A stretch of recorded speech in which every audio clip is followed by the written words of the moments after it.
everyone, welcome back to Tony Talks Money. For any of you who don't know about me, I am a financial advisor and property investor with over 30 years of experience, and I'm here to help you build wealth smarter and faster. In today's video, part 3 of my series on buying property with little or no money down, I'm diving into 5 more powerful creative strategies that you can use to get started or scale up in property. Let's get into it.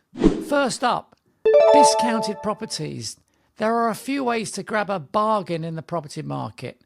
One is buying off-plan, where you purchase before a development is even built. Developers often offer discounts to secure early buyers and finance the build. Another is the good old fixer-upper. These are properties in poor condition that you can pick up for cheap. Just make sure you factor in the cost of renovations. The worse the condition, the bigger the discount, typically. Cash buyers also have the upper hand. They can negotiate lower prices because they're fast, reliable, and no mortgage means less hassle for the seller.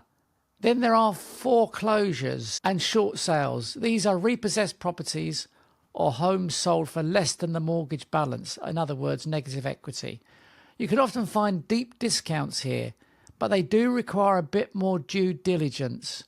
Auctions are another great route. You can buy before, during, or after the auction. In fact, post-auction is often the best time. If the reserve price wasn't met, the seller might be able to drop the price even more. Let me give you an example. I bought an apartment a few years back that was in rough shape. It needed everything: new kitchen, new bathroom, flooring, paint and decorating. I got it for 20% off, saving around £30,000. I put in about £10,000 in improvements, and not only did I pocket a £20,000 gain, I managed to increase the rent from £1,000 to £1,300 a month. A double win. Next strategy is deferred completion. This is a clever way to control property now but pay for it later. Here's how it works. You exchange contracts with the seller at an agreed price, but delay the completion, the actual handover of legal ownership, to a future date. You might pay a small deposit now and then complete 6 or even 12 months later, or even later still. This is great if you need time to line up finance, sell a business, or just want flexibility. Sellers love it too, especially if they need time to find a new home or want to become chain-free to make themselves more attractive to other buyers. I'm using this strategy right now. I'm buying 2 more apartments in a block where I already own 12 out of 17, and I own the freehold 100%. I've agreed 0 deposit and completion after 6 months. Why? Because I'm expecting a lump sum from a business sale soon, and my mortgages are still being processed, mortgage applications that is. The seller, he's a discharged bankrupt. His lender wants their money back. So this arrangement works well for both of us. And I'm also extending the leases of both properties, to increase the value of them and help make them more mortgageable. It's a creative and flexible win-win. Now, let's talk about the next strategy, which is known as vendor finance, also called seller finance. It's when the seller becomes the bank. They finance the purchase instead of a traditional mortgage lender. Here's how it works.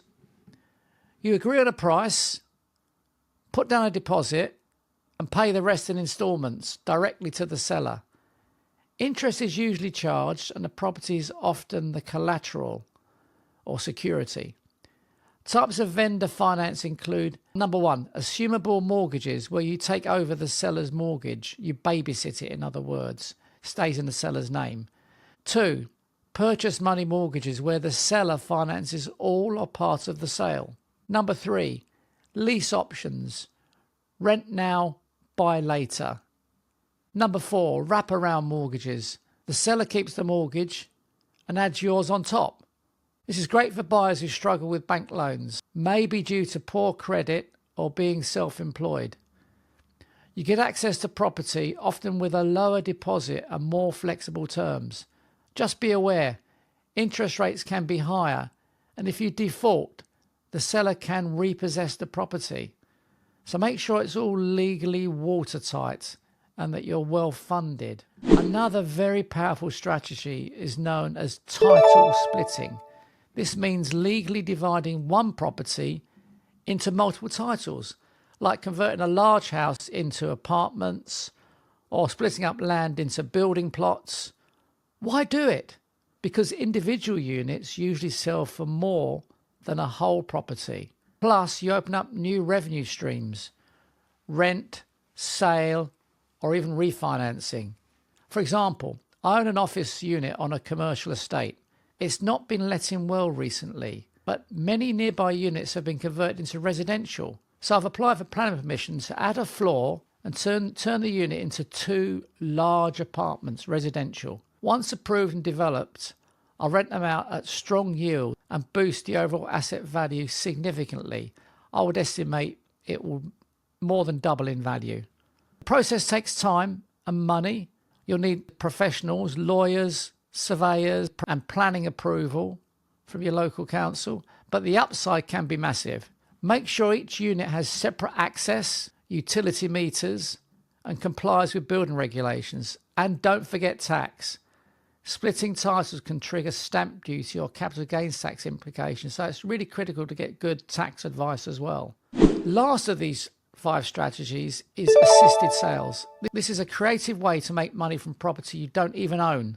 Here's the idea. You find a homeowner with a property that needs work doing to it. You fund and manage the renovations, handle the sale, and when it sells for a higher price, you split the profits with the owner. Perfect for inherited homes or sellers who can't afford the work and need to sell. Let's say a house is worth £200,000 in its current state, but £250,000 after renovations.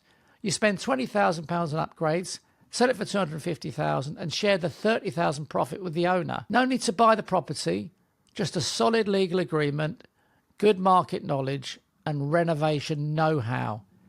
It's flexible, low risk and scalable. Just make sure everything is clearly laid out in writing. Who pays for what, who does what, and how profits are shared. So to recap, in part 3, we covered 5 more strategies for buying property with little or no money down. Discounted properties, deferred completion, vendor finance, title splits, assisted sales. All of these strategies are about thinking creatively, solving problems, and finding value where others don't. And remember, it's not about having more money. It's about knowing how to use what you have. See you in the next video.